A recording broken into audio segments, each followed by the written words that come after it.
bounced off out of the room to dress for a Masonic meeting. At last I was alone with Gladys, and the moment of fate had come. All that evening I had felt like the soldier who awaits the signal which will send him on a forlorn hope of victory and fear of repulse alternating in his mind. She sat with that proud, delicate profile of hers outlined against the red curtain. How beautiful she was! And yet how aloof! We had been friends, quite good friends, but never could I get beyond the same comradeship which I might have established with one of my fellow reporters upon the Gazette, perfectly frank, perfectly kindly, and perfectly unsexual. My instincts are all against a woman being too frank and at her ease with me. It is no compliment to a man. Where the real sex-feeling begins, timidity and distrust are its companions, heritage from old wicked days when love and violence went often hand in hand. The bent head, the averted eye, the faltering voice, the wincing figure, these, and not the unshrinking gaze and frank reply, are the true signals of passion.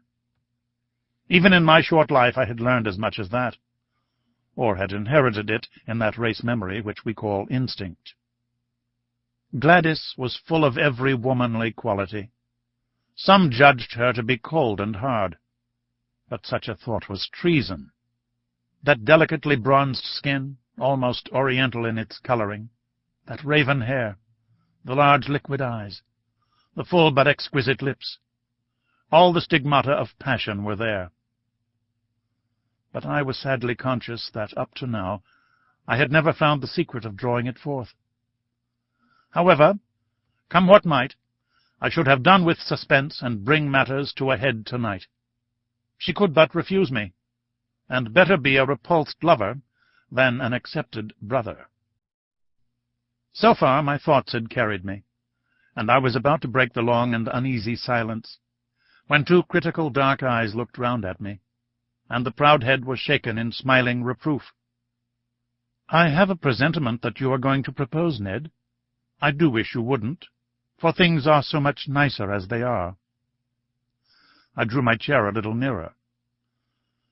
"Now, how did you know that I was going to propose?" I asked in genuine wonder.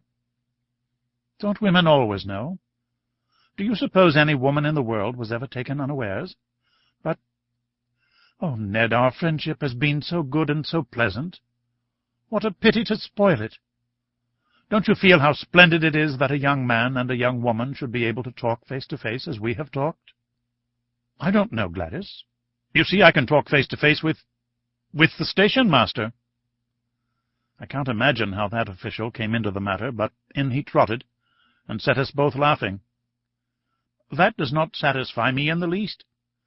I want my arms round you, and your head on my breast, and... Oh, Gladys, I want—" She had sprung from her chair as she saw signs that I proposed to demonstrate some of my wants. "You've spoiled everything, Ned," she said. "It's all so beautiful and natural until this kind of thing comes in. It is such a pity. Why can't you control yourself?" "I didn't invent it," I pleaded. "It's nature. It's love." "Well, perhaps, if both love, it may be different. I have never felt it." "But you must. You, with your beauty, with your soul. Oh, Gladys, you were made for love. You must love." "One must wait till it comes." "But why can't you love me, Gladys? Is it my appearance, or what?" She did unbend a little. She put forward a hand. Such a gracious, stooping attitude it was, and she pressed back my head. Then she looked into my upturned face with a very wistful smile. "No, it isn't that," she said at last.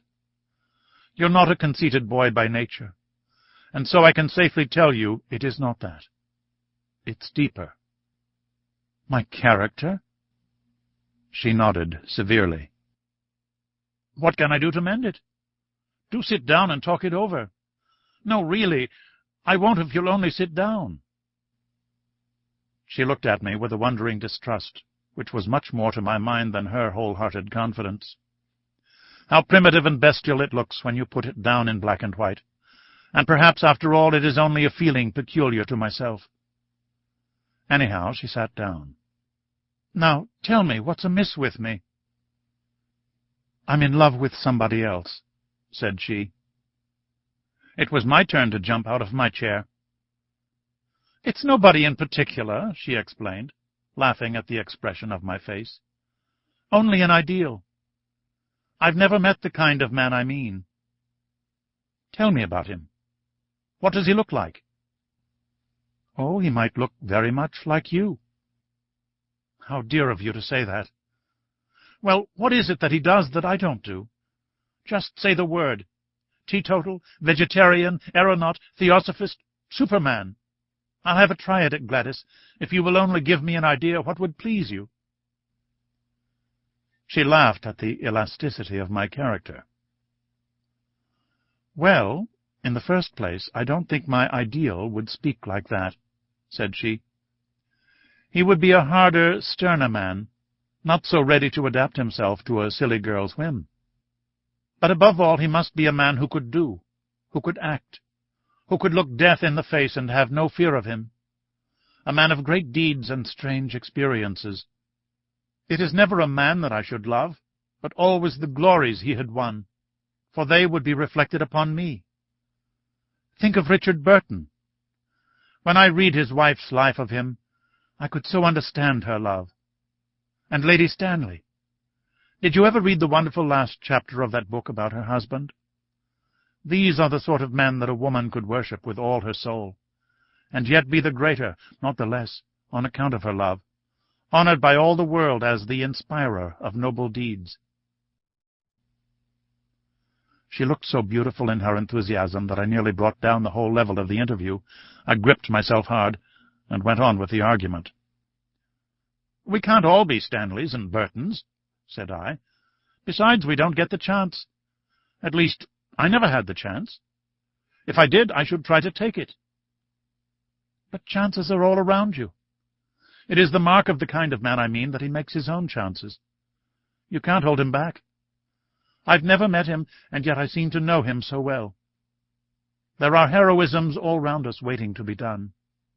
It's for men to do them, and for women to reserve their love as a reward for such men.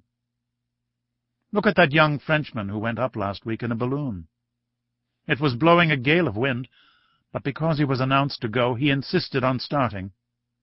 The wind blew him 1,500 miles in 24 hours, and he fell in the midst of Russia. That was the kind of man I mean. Think of the woman he loved, and how other women must have envied her. That's what I should like to be, envied for my man. I'd have done it to please you. But you shouldn't do it merely to please me. You should do it because you can't help yourself, because it's natural to you, because the man in you is crying out for heroic expression. Now, when you described the Wigan coal explosion last month, could you not have gone down and helped those people, in spite of the choke damp?" "I did." "You never said so." "There was nothing worth bucking about." "I didn't know." She looked at me with rather more interest. "That was brave of you." "I had to. If you want to write good copy, you must be where the things are." "What a prosaic motive. It seems to take all the romance out of it. But still, whatever your motive, I am glad that you went down that mine." She gave me her hand, but with such sweetness and dignity that I could only stoop and kiss it. I dare say I am merely a foolish woman with a young girl's fancies. And yet it is so real with me, so entirely part of my very self, that I cannot help acting upon it. If I marry, I do want to marry a famous man." "Why should you not?" I cried. "It is women like you who brace men up. Give me a chance, and see if I will take it. Besides, as you say, men ought to make their own chances, and not wait until they are given. Look at Clive, just a clerk, and he conquered India. By George, I'll do something in the world yet." She laughed at my sudden Irish effervescence. "Why not?" she said. "You have everything a man could have, youth, health,